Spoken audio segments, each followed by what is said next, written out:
शुक्ल यजुर्वेदीय ईशावास्य उपनिषद का स्वाध्याय चल रहा है, जिसके प्रथम 8 मंत्रों को प्रतिदिन की भांति उच्चारण कर लें।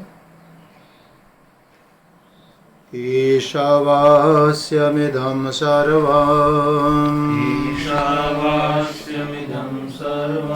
यत् किंच जगत्यां जगत् तेन त्यक्तेन भुञ्जीथा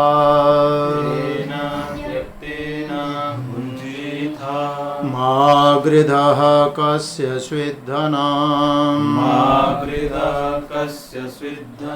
कुर्वन्नेवेह कर्माणि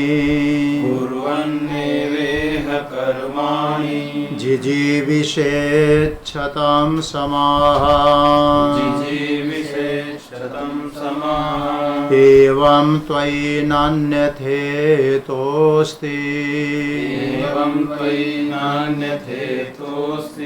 न कर्म लिप्यते नरे असूर्यानाम ते लोका अंधेन तमसावृताः तांस्ते प्रेत्याभिगच्छन्ति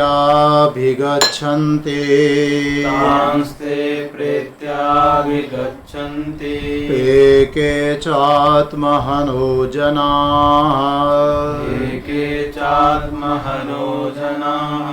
अनेजदेकं मनसो जवीयो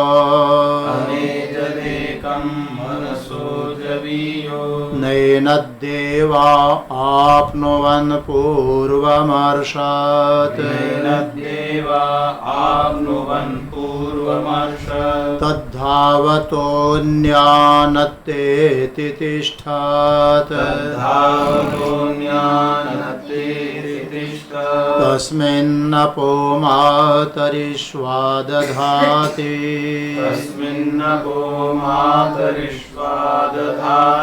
तदेजति तन्नैजति तद्दूरे तदवन्तिके तदन्तरस्य सर्वस्य तदो सर्वस्यास्य बाह्यतः यस्तु सर्वाणि भूतान्यात् मन्येवानुपश्यति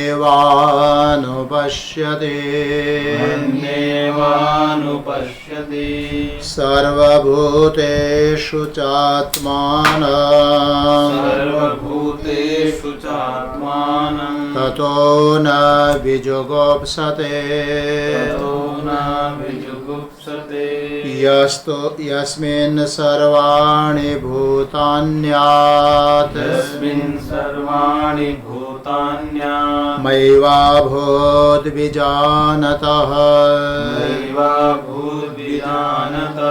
तत्र को मोहः कः शोकः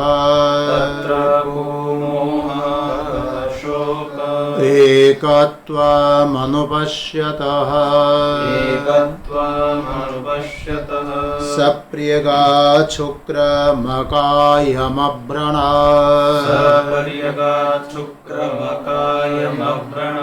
मस्नाविरं शुद्धमपापविद्धम्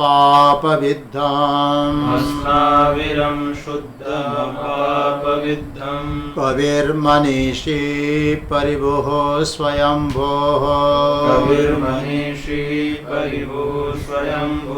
याथा तथ्यतोऽर्थान् व्यदधात् शाश्वतीभ्यः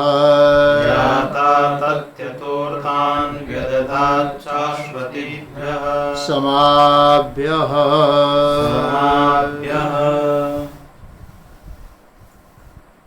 स्वाध्याय चल रहा है ईशावास्य उपनिषद का 4th मंत्र का।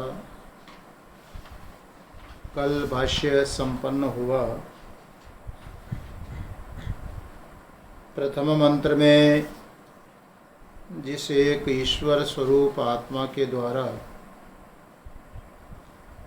संपूर्ण चराचर जगत को आच्छादित करने की बात कही थी, क्योंकि वो आत्मा स्वरूप शास्त्रैक गम्य है, नेत्रादि इंद्रियों का विषय नहीं है, तो किस रूप में उसका चिंतन हो, अभिभावन हो, उसके लिए शास्त्र स्वयं आत्मस्वरूप का वर्णन किया है। चतुर्थ मंत्र में जिसका वर्णन किया गया,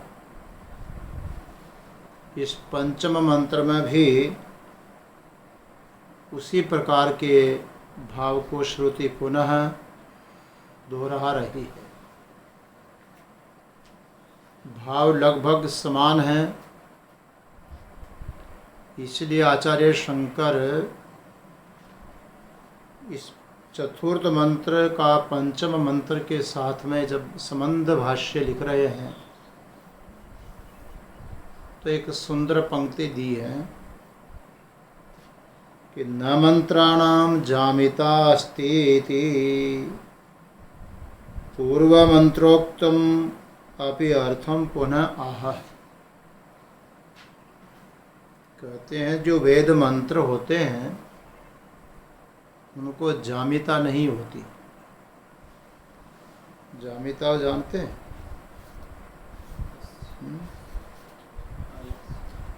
आलस्य। वेद मंत्रों को आलस्य नहीं आता है कि हो गया काम फिर दोबारा उसको क्यों करें। एक बात को दोबारा बताने में श्रुति को कभी आलस नहीं आता। क्यों नहीं आता, कभी सोचा? इसीलिए नहीं आता है कि जो वेद मंत्र हैं, श्रुति मंत्र हैं, ये इंसान की माँ की तरह है। जो माता पिता होते हैं ना, उनको अपने संतान का हित सोचने और हित करने में कभी आलस्य नहीं होता है कि क्यों करें, कब तक करें। बिल्कुल उनको आलस्य नहीं होता। संतान को तो कंटाल आ जाती है, लेकिन माता पिता को कंटाल नहीं आती कभी। तो महात्मा लोग एक सुनाते हैं कि एक छोटा सा बालक था गोविंद की तरह, इससे भी छोटा, ये तो और बड़ा हो गया, तबला बजाने लगा। दादा के साथ में अपनी दुकान पर चला गया। सामने कोई नीम का पेड़ था और पेड़ के ऊपर कौवा बोल रहा था, काऊ काऊ काऊ आवाज कर रहा था। वो छोटा सा बालक शेषवावस्था में अपने दादा से पूछता कि दादा ये क्या बोल रहा है। तो दादा कहते हैं कि कौवा बोल रहा है। उत्तर दिया, कौवा बोल रहा है। थोड़ी देर हुई बालक को, तो बालक धुन लग गई। दादा ये क्या बोल रहा है? बेटा कौवा बोल रहा है। अब दादा को कोई ग्राहक आता है दुकान पर, तो वो काम भी कर रहे हैं, कुछ लेखन का काम है तो वो भी कर रहे हैं, और बीच बीच में वो बालक पूछता है तो दादा बड़े प्यार से उसको बताते जा रहे हैं कि कौवा बोल रहा है। फिर बालक पूछता, दादा ये क्या बोल रहा है? बेटा ये कौवा बोलता है, कौवा। थोड़ी देर हुई, फिर बालक कहता, दादा ये क्या बोल रहा है? दादा ने बड़े ही शांत स्वभाव से 100 बार बच्चे ने पूछा कि क्या बोल रहा है, और 100 बार जवाब दिया है कि कौवा बोल रहा है। दादा का उद्देश्य क्या था जी? कि ये बच्चे को समझ में आने चाहिए कि ये आवाज़ कौवे की होती है। जीवन में कभी भी आवाज़ आए तो ये समझ जाएगा कि कौवे की आवाज़ है। 100 बार बालक ने पूछा और दादा ने 100 बार जवाब दिया, कौवा बोल रहा, कौवा बोल रहा।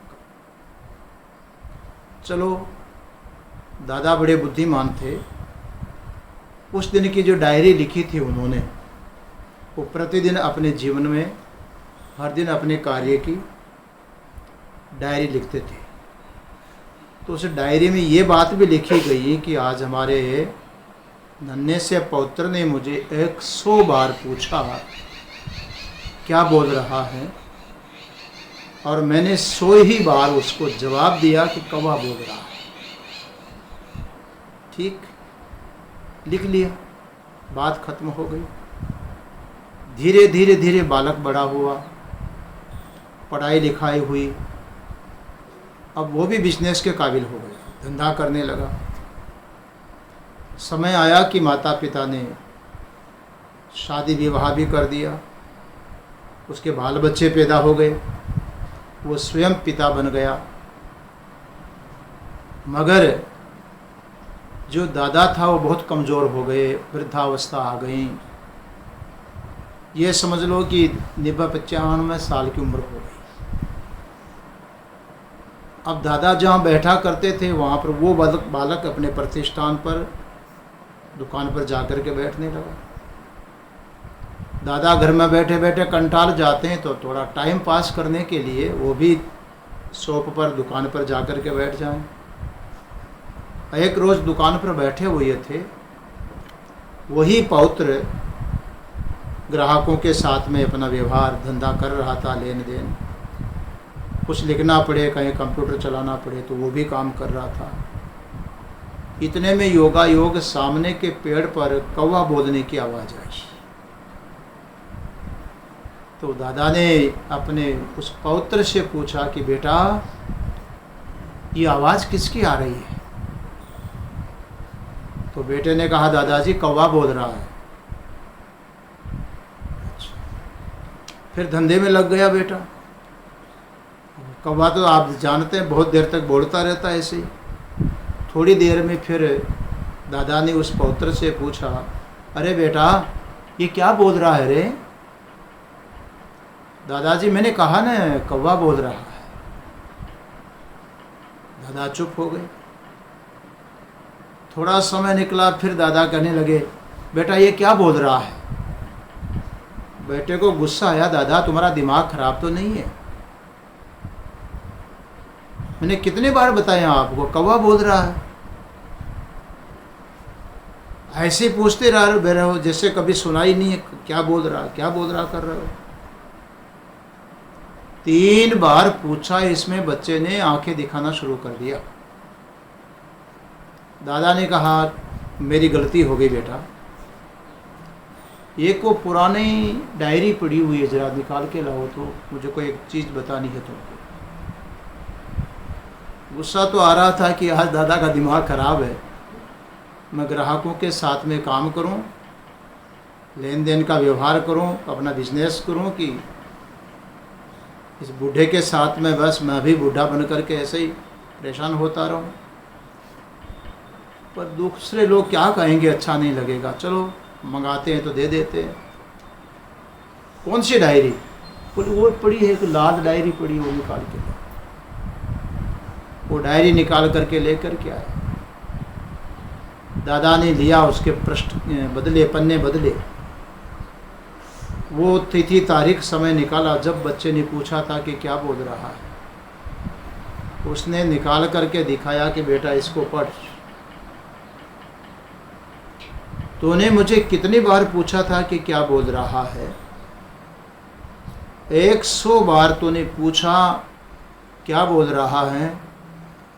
मैं अपना बिजनेस भी कर रहा था और बड़े शांत मना होकर के तुझे जवाब देता रहा कि कौवा बोल रहा है, कौवा बोल रहा है, कौवा। आज मैंने केवल तुझे 3 बार पूछा, इसमें तेरे तेवर बदल गए, गुस्सा करने लगा, जवाब देने लगा। तुमने 100 बार मुझे पूछा और मैंने जवाब दिया है। तब उस छोकरे को समझ में आई कि माता पिता क्या होते हैं। समझ में आई बात। उनको जामिता नहीं थी, उनको आलस्य नहीं था, बच्चे का पूछना उनको व्यर्थ नहीं लगा और उनका बताना भी उनको व्यर्थ नहीं लग रहा था कि बार बार बताने से लाभ क्या, बता तो दिया। उनका उद्देश्य था कि जब तक बच्चे को ये बात दृढ़ न हो जाए कि ये कौवे की आवाज़ है, तब तक इसको बताना चाहिए, बताना चाहिए, बताना चाहिए। इसी प्रकार से भगवती श्रुति के भाव को आचार्य शंकर यहाँ पर लिख रहे हैं। न मंत्राणाम जामिता अस्ति इति। जो वेद मंत्र होते हैं उनको आलस्य नहीं होता है। कठश्रुति के भाष्य में एक जगह आचार्य शंकर ने बहुत बढ़िया बात लिखी है। मातृ पितृ शेषेभ्योपि हितेशिना वेदेनोपदिष्टम आत्म एकत्व दर्शनम शांत दर्प ही आदरणीयम। बहुत महत्वपूर्ण बात लिखी है कि ये जो वेद मंत्र हैं ये हमारे लिए कितना हित चिंतन करते हैं। मातृ पितृ शेषेभ्योपि हितेशिना वेदेना। ये जो वेद शास्त्र हैं हजारों माता पिताओं से भी अधिक हमारा हित चिंतन करने वाले हैं। अब कल्पना करो कि माता पिता अपने संतान का कितना % हित चिंतन करते हैं। नारायण जी कितना करते होंगे? 100%। कोई माता पिता ऐसे नहीं है जो अपने बच्चे के, अपनी संतान के हित चिंतन में अपनी ओर से कोई कसर छोड़ते हो। उनकी जितनी समझ और जितनी शक्ति है वो अपने संतान के भलाई के लिए करते हैं, उनके अच्छाई के लिए करते हैं। 100% पूरा अपने संतान का हित चिंतन करते हैं। अब जरा ये देखिए कि माता पिता 100% अपने संतान का हित चिंतन कर रहे हैं और संतान के माता पिता जो होते हैं एक दंपति तो होगा, माँ होगी और पिता होगा। पर कल्पना करो कि मातृ पितृ शेषेभ्योपि हितेशिना। एक संतान के 1000 माता पिता मिलकर के जितना हित चिंतन करें, माने 1000 गुना अधिक। 100% तो माता पिता हित चिंतन कर ही रहे हैं, माने 1000 गुना ज्यादा शेषेभ्योपि हितेशिना। हजारों माता पिताओं से भी अधिक हित चिंतन करने वाले ये हैं वेद मंत्र। तो इतना जो हमारा हित चिंतन करती है श्रुति वेदवाणी। वेदेनोपदिष्टम आत्म एकत्व दर्शनम शांत दर्प ही आदरणीयम। क्या उपदेश दे रही है भगवती श्रुति? आत्म एकत्व दर्शन। आत्मा की एकता का जो दर्शन है वो कराना ही हमारी माता पिता तुल्य श्रुति मंत्रों का उद्देश्य है, वेदवाणी का उद्देश्य है। बस भगवती श्रुति ये चाहती है कि कैसे भी करके जीव के उसको यथार्थ स्वरूप का अनुभव हो जाए। ये श्रुति का दृष्टिकोण है। तो एक बार क्या, अगर 1000 बार भी श्रुति को बोलना पड़े तो उसको आलस्य नहीं आता कि ये क्या बोलता। अरे पता है, माँ श्रुति को पता है ये जीव बालक है, साधक बालक है। बालक जानते हैं ना, एक उम्र से बालक और एक लक्षणों से बालक, स्वभाव से बालक। जैसे बालक अबोध होता है जो अज्ञानी होता है उसको भी बालक ही संज्ञा दी गई है। तर्क संग्रह पढ़ते हैं ना ब्रह्मचारी जी, बालानाम सुखबोधाय क्रियते, तो वहाँ बालानाम माने बालकों के लिए है क्या? जो अज्ञानी जीव हैं, अबोध हैं, उनको बोध कराने के लिए वो शास्त्र लिखा गया है। ऐसे जो अज्ञानी जीव हैं उनको बोध कराने के लिए बार बार बार भगवती श्रुति उस आत्म एकत्व को अनुभव कराने के लिए पुनः पुनः उन मंत्रों को, उस बात को रिपीट कर रही है, दोहरा रही है। इसलिए यहाँ कह रहे हैं कि न मंत्राणाम जामिता स्थिति, जो वेद मंत्र हैं उनको आलस्य नहीं होता है। पूर्व मंत्रोक्तम अपि अर्थम पुनः आह, इसलिए पहले के मंत्र में जो कहा गया है अनेज देकम मनसा जवीय न देवा आपनवन पूर्वमर्षत, ये चतुर्थ मंत्र जिसका विचार करके हम लोग आगे बढ़ रहे हैं, उस मंत्र में जो बात कही गई है उसी अर्थ को, उसी भाव को, उसी तात्पर्य को पुनः श्रुति इस पंचम मंत्र में बताने जा रही है। आओ इस मंत्र का पुनः एक बार और उच्चारण कर लें। माँ श्रुति को जब आलस्य प्रमाद नहीं है तो हम उस माँ के संतान उच्चारण में हम क्यों आलस्य करें महेंद्र चैतन्य जी? आओ फिर से इस मंत्र का और उच्चारण कर लें।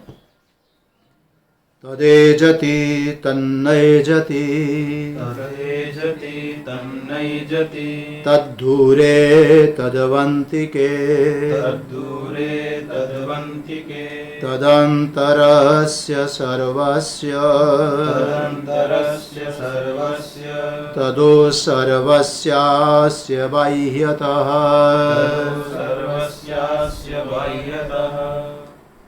बहुत सुंदर मंत्र है। तद एजति तन्न एजति, तद दूरे तद उ अंतिके, तद अंतरस्य अंतर अस्य सर्वस्य, तद उ सर्वस्य अस्य बाह्यतः, तत एजति तत न एजति। ये तत् शब्द किसके लिए आ रहा है? तत् शब्द जिसका चतुर्थ मंत्र में वर्णन हुआ है, अनेज देकम मनस जवीय करके जिसको बताया गया है, कंपन चलन क्रिया रहित जो तत्व है। चतुर्थ मंत्र में किसको बताया? तो पूर्व संबंध देखते रहो। प्रथम मंत्र में जिसका वर्णन आया, ईशावास्यमिदम सर्वम, जिसको ईश्वर कहा, और श्रीमद् भागवत महापुराण में उसी को आत्मा शब्द से कहा है, स्पष्ट किया है। मैंने कहा था एक दिन आपको, ईशावास्यम इदम सर्वम यत्किंच जगत्याम जगत, ये जो उपनिषद का मंत्र है वहाँ भागवतकार ने लिखा है आत्मावास्य इदम सर्वम यत्किंच जगत्याम जगत। संसार में जो भी चराचर जगत दिखाई पड़ रहा है, इन सब को एकमात्र आत्मा के द्वारा आच्छादित कर देना चाहिए। सर्वत्र आत्मदर्शन होना चाहिए।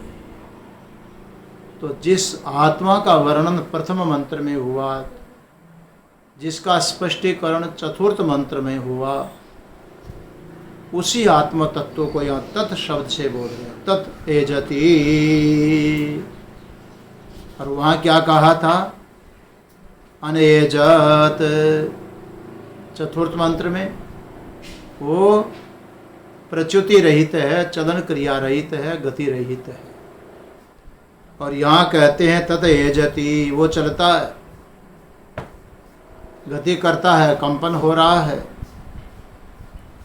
तत न एजति, वह गति नहीं करता है, वो चलता नहीं है।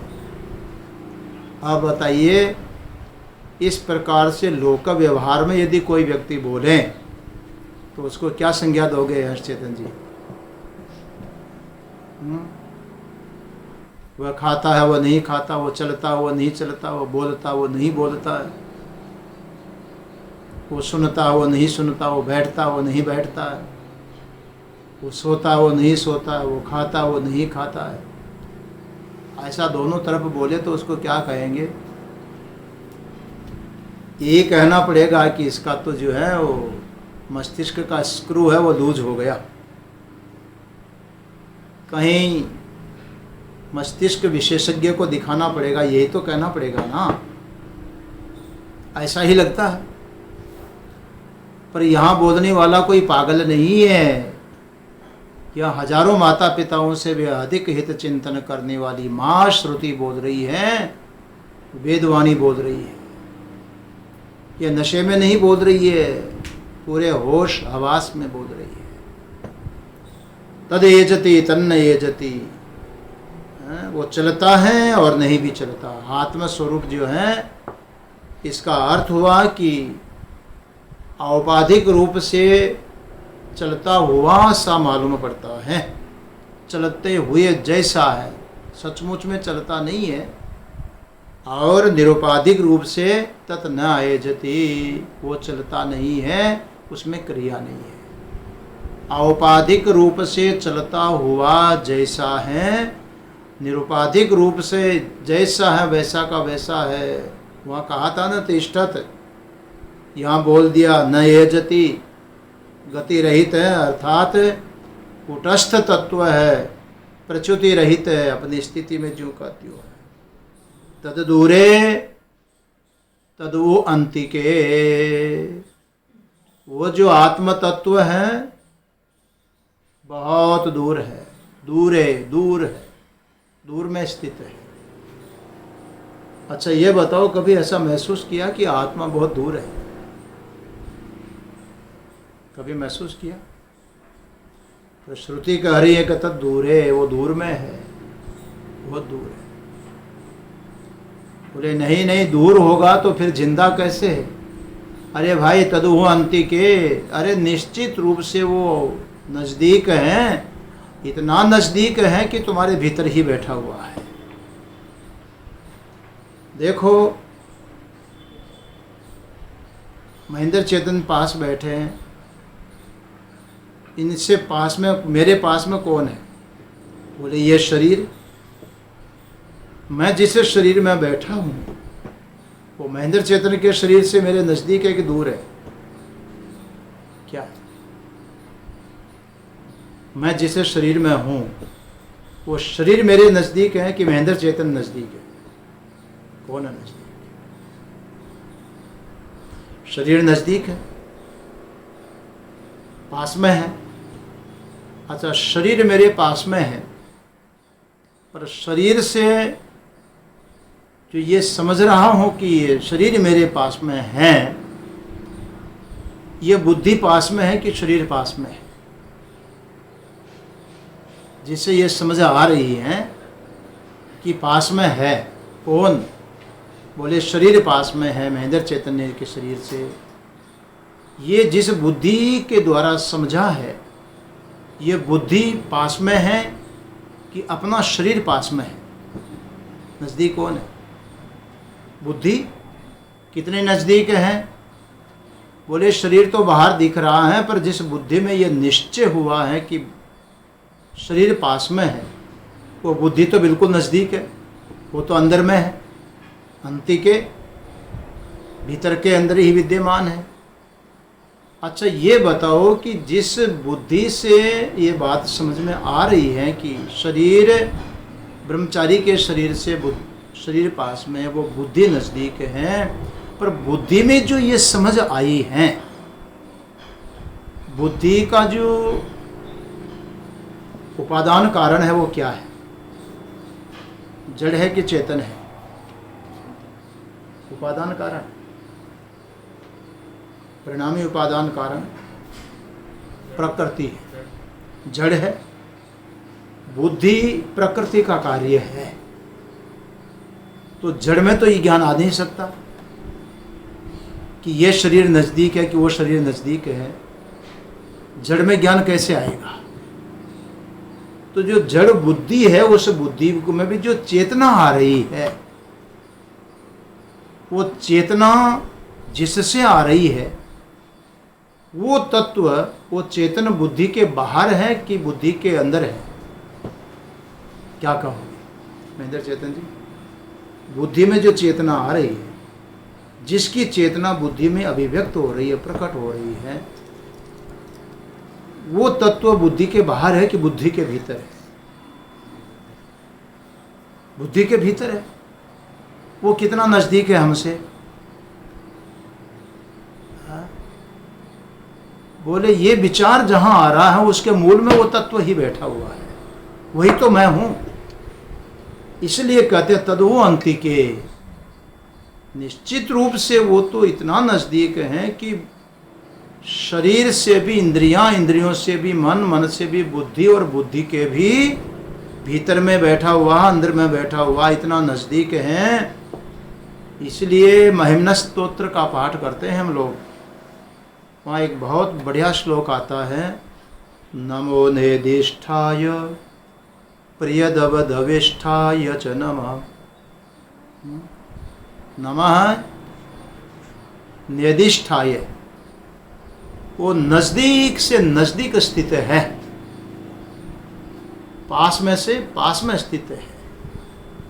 परंतु वही तत्व जब तक उसका अनुभव न हो, ज्ञान न हो, अपनी माँ के द्वारा उसके संबंध में जानकारी न मिले, माँ भगवती श्रुति वेदवाणी, और जब तक हमको अज्ञान है तब तक क्या है? दवेष्ठाय, तब तक वो कैलाश में बैठे हुए हैं जी। हम राजस्थान में बैठे हुए हैं और महादेव केदारनाथ में बैठे हुए हैं, कैलाश पर्वत पर बैठे हुए हैं, काशी जी में विश्वनाथ वहाँ विराजमान हैं। कब तक? जब तक कि वेदवाणी के द्वारा उसके स्वरूप को हम समझ नहीं लेते। तो अज्ञानी के लिए दूर से दूर है, और जान लिया तो नजदीक से नजदीक है। अज्ञानी के लिए वो परोक्ष मालूम पड़ता है, और ज्ञानी के लिए साक्षात अपरोक्ष मालूम पड़ता है। ये साक्षात अपरोक्षात ब्रह्म, जो साक्षात अपरोक्ष है वही तो ब्रह्म है, वही तो वो ईश्वर है, वही तो आत्मा, वही तो अपना स्वरूप है। इसलिए वो नजदीक से नजदीक है और दूर से दूर है। अज्ञानी के लिए दूर से दूर है, और ज्ञानी के लिए वो समीप से समीप है। तत अंतर अस्य सर्वस्य, अस्य सर्वस्य तद अंतर, इन सब के अंदर में है, भीतर में है। और तदो सर्वस्य अस्य बाह्यतः, इस सब के बाहर से भी स्थित है, अंदर भी है और बाहर भी है। तो इसका अर्थ क्या निकला? इस मंत्र से ये बात स्पष्ट हो गई है कि उसमें स्थानतः कोई भेद नहीं है, वस्तुगत कोई भेद नहीं है, और कालगत कोई भेद नहीं है। कालगत, देशगत और वस्तुगत जो भेदत्रय होते हैं वो आत्मा भेदत्रय से रहित है। ये बात यहाँ पर स्पष्ट हो गई। तद एजति तन्न एजति, जिसमें अयजन क्रिया होती है उसमें कालगत भेद होता है। कालगत भेद होगा, क्योंकि शरीर बचपन से लेकर के बुढ़ापे तक कितना बदल गया है, गति हो रही है इसके अंदर, परंतु उसमें कालगत भेद नहीं है।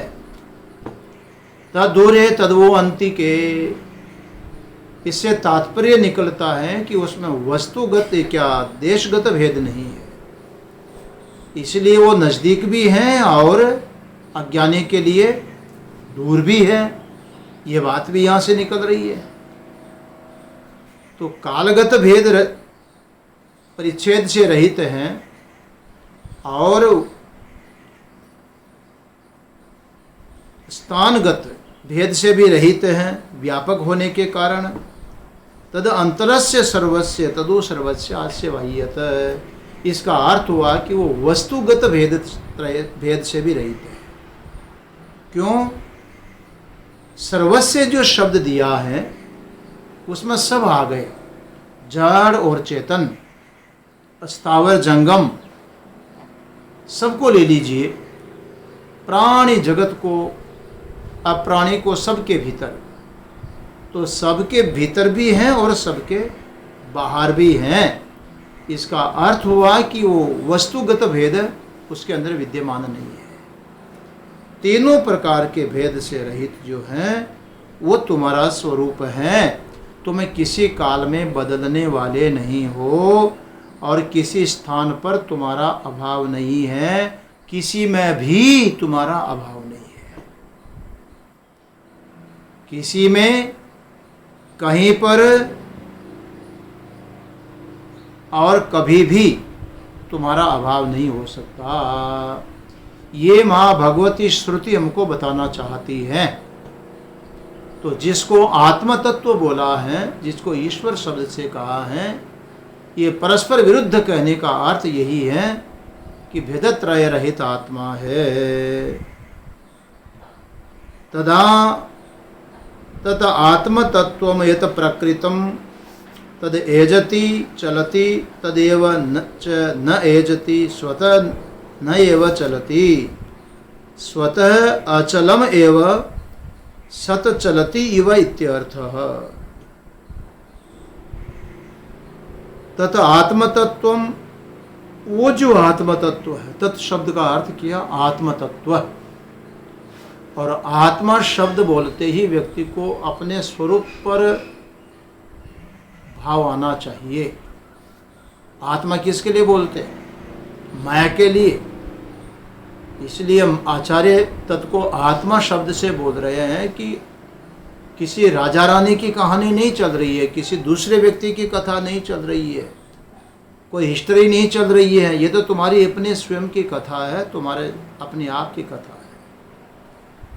तुम्हें अपने स्वरूप का शोध है, तुम क्या हो ये बताना श्रुति को अभिप्रेत है। श्रुति ये बताना चाहती है कि तुम जान लो अपने आप को कि मैं क्या हूँ। इसलिए तत् माने आत्म तत्वम यत प्रकृतम, जो हमारा प्रसंग चल रहा है प्रथम मंत्र से चतुर्थ मंत्र से, वही आत्म तत्व इस पंचम मंत्र में तत् शब्द से बोला। कैसा है?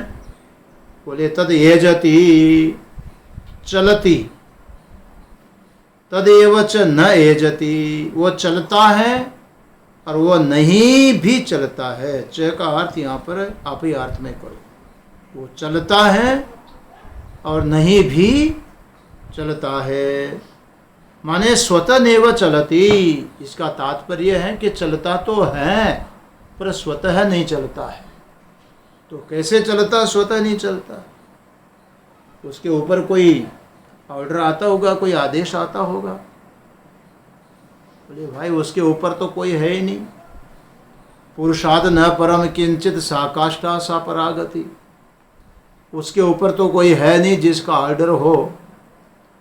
अरे प्रशासन पर शासन काम करता है पर उसका शासक तो कोई है ही नहीं, तो किसके भय से चलता है? बोले वो तात्पर्य नहीं है।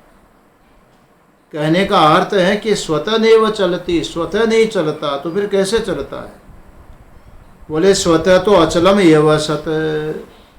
वो स्वतः अपने स्वरूप से तो अचल ही है, ऐसा होते हुए भी चलती इव, वो चलता हुआ सा मालूम पड़ता है। उदाहरण दिया था ना एक दिन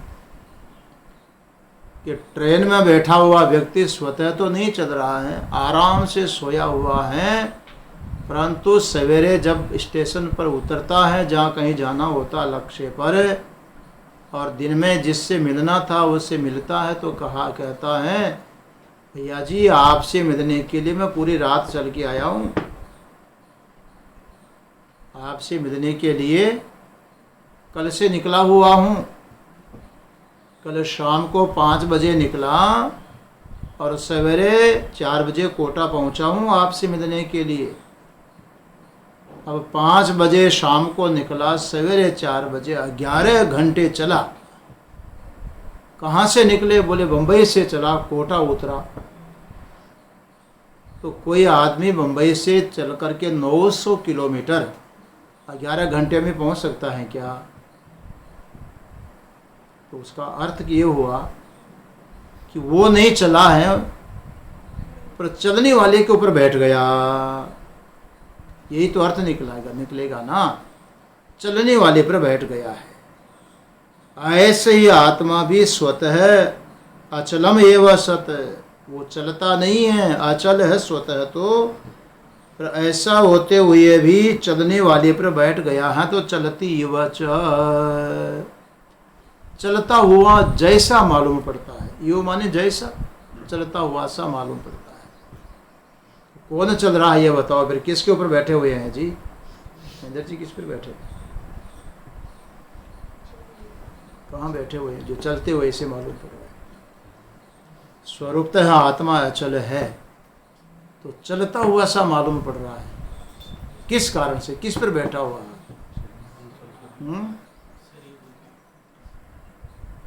आत्मानम रथिनम विद्धि शरीरम, रथ के ऊपर बैठा हुआ है और ऐसा बैठा हुआ पूरा साज सज्जा के साथ। आत्मानम रथिनम विद्धि शरीरम रथम एवतु बुद्धिमतो सारथिम विद्धि मन प्रग्रह एवच। और घोड़े जोत रखे हैं, इंद्रियाणि हयान आहु, इंद्रिय घोड़े जोते हुए हैं, खींच रहे हैं रथ को। इंद्रियाणि हयान आहु विषयांश तेषु गोचरान, पटरी पर दौड़ रही हैं गाड़ी, घोड़े खींच के ले जा रहे हैं विषयों पर। घोड़ों से भी ट्रेन चलती है जी, आपको पता है कि नहीं? मैं देख रहा था टीवी पर एक दिन, पहले शुरू में जो ट्रेन चली ना तो इंजन तो थे ही नहीं, तो घोड़े से ही ट्रेन चलती थी और आज भी चलती है। बोले पाकिस्तान में वो ट्रेन आज भी घोड़े से दौड़ती है, दिखाया गया। पीछे ट्रेन लगी हुई, आगे घोड़ा जोता हुआ है। स्टेशन आता है, यात्री उस पर बैठते हैं, पहले वाले उतरते हैं, दूसरे चढ़ जाते हैं। बड़ा सुंदर दिखाया भाई। अब पटरी एक और सामने घोड़ा ट्रेन आ गई, इधर से घोड़ा ट्रेन आई, दोनों आमने सामने आ गई। अब क्रॉस कैसे करेंगे? तो क्रॉस करने का तरीका बढ़िया, इंजन को बदल दो। इंजन है घोड़ा, दोनों ट्रेनें आमने सामने खड़ी हो गई। उधर वाली ट्रेन का जो घोड़ा है वो इस ट्रेन में जोत दिया पीछे की तरफ जो उधर से आ रही थी, और उसके घोड़े को उसके पीछे जोत दिया जो उधर से आ रही थी ना। और सारे यात्री उस ट्रेन के उतर करके इस ट्रेन पर बैठ गए, इस ट्रेन के उतर करके उस ट्रेन पर बैठ गए और अपनी दिशा में 10 मिनट में सारा काम हो गया, ट्रेनें दौड़ पड़ी। ये बड़ा अच्छा सिस्टम लगा। तो इंद्रियाणि हयान आहो विषयांश तेषु गोचरान, तब समझ में आई यह मंत्र, मुझे ध्यान में आया कि यह पटरी जो है ना ये विषय है और इंद्रियां घोड़े हैं। इस शरीर ट्रेन को लेकर के दौड़ रहे हैं, गति कर रहे हैं और बदल रहे हैं। देख लो अपने आप चल रहा, बदलते जाते घोड़े बदल जाते हैं, ट्रेन बदल जाती है, लेकिन यात्री वो भी चेंज कर लेते हैं। यही तो होता है, हमारा शरीर जो है ये तो बदल जाता है और हम दूसरे शरीर को के साथ में जुड़ जाते हैं। जैसे घोड़ा दूसरी ट्रेन से जुट गया और उसके साथ में जो भी उसमें बैठे हुए थे सब उसमें जुट गए। अब उसमें बुद्धि है, मन है, उसके कर्म हैं, उसके संस्कार हैं, ये सारे भी बदल करके दूसरे में जा करके बैठ गए। और ऐसे बैठते हैं, सब कुछ साथ में लेकर के जा रहा है। गाय को देखो आप, बछड़े को देखो, बछड़ा अपने आप अपनी माँ को पहचानता है, उसका दुग्धपान करता है, माँ के पीछे पीछे दौड़ता है। उसको परिचय किसने कराया कि यही तेरी माँ है, इसी का दूध तुझे पीने को मिलेगा, सब समझ में आती है। ये सारी जो विशेषताएं हैं, बस यही है कि घोड़े ट्रेन बदल रहे हैं तो रथ पर बैठ करके यही है जिसको लेकर के गति जैसा मालूम पड़ रहा है। चल तो नहीं रहे पर चलता हुआ जैसा मालूम पड़ रहा है। इस पर बात आ रही थी कि स्वतः अचलम एवं सत चलती इव इत्यर्थ। स्वरूपतः आत्मतत्व अचल है पर शरीर उपाधि पर बैठा हुआ होने के कारण चलता हुआ जैसा मालूम पड़ता है, स्वरूपतः नहीं चलता है। किंच और भी बोले को बोलो और भी क्या है, कहा कल बताएंगे और भी क्या है। घड़ी इनकार कर रही हैं और प्यारे श्रोता महेंद्र चैतन्य जी के भजन की प्रतीक्षा कर रहे होंगे, तो चलो एक भजन का आनंद ले लें। इस प्रसंग को कल, अष्टमी तो कल नहीं है ना, परसों है, आज षष्ठी है, कल सप्तमी, कल स्वाध्याय होगा, परसों नहीं रहेगा। नारायण नारायण।